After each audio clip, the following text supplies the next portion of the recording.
Now, the hashtag Congo Is Bleeding has drawn attention to the deadly exploitation in Congolese mines. The country has the world's most prolific cobalt mines, producing about half of the world's utilized cobalt. But the metal is a mineral used in making lithium ion batteries, as well as magnetic steels in phones, laptops, amongst others. Now, the east of the Democratic Republic of Congo, where the mines are located, is home to about nearly 40,000 child laborers digging for the minerals that would eventually be used by some of the big tech corporations. To discuss this further, we're joined by author of Africa is Open for Business, Victor Kgomoeswana. Victor, good morning. Thank you for joining us here on Weekend Dawn. I mean, as we've seen the hashtag Congo is Bleeding come, back into the fore, and looking at the political, social, economic challenges and failures that have occurred in the DRC and its long history since colonialism, perhaps until 2020, where the hashtag, as I mentioned, Congo is Bleeding, has once again resurfaced. How would you contextualize those dynamics as we unpack further? Good morning, Lizzo. How I would contextualize everything is Africans, be careful the battles you fight because they are not yours. The fighting in the DRC has nothing to do with the people of the Congo. It has nothing to do with their politics or their religion or what they stand for. And I'm not talking about just what everybody's talking about now. I'm talking about since 1960, when the Congo became independent. I'm referring here to the assassination in 1960, the Blood Diamonds, or in Liberia, had nothing to do with Africans. It has to do with international business interests. And until we as Africans learn to follow the rich guys who are benefiting from these wars, we will call ourselves savages, we will call ourselves peace-hating people, and we will always blame one another. And I'm asking anyone who's talking about Congo is bleeding to ask, who is the rich person that's making money from the war? Now, Victor, I mean, to draw parallels perhaps between the popular Marvel movie Black Panther, in which vibranium, was used in the make-believe Wakanda. I mean, if we equate it back to a real-life African scenario and perhaps looking at some of the African resources available, including diamonds, platinum, palladium, cobalt for that matter. I mean, when we look at how widely utilized it's used, amongst tech giants and other industries, what has the impact of the conflict been on natural resources to date within the DRC?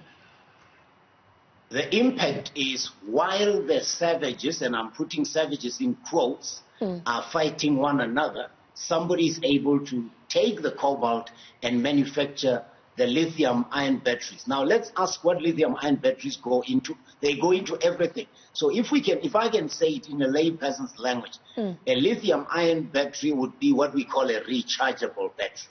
So if you have a cell phone, you have a camera, you have an electric vehicle, you have a tablet, you have a computer, those are using lithium ion batteries.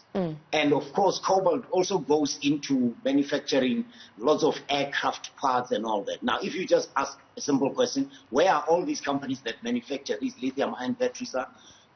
Cars that are using electricity, aeroplanes, Airbus is French, Boeing is American, Tesla is American. So it gives you the picture. The manufacturers of cell phones and tablets are either Chinese, South Korean, or American. So there you have it. It's the real context that I want to. There are economies that are going to recover.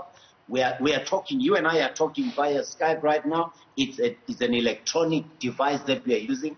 Many rechargeable batteries that are being used with the cobalt from the DRC.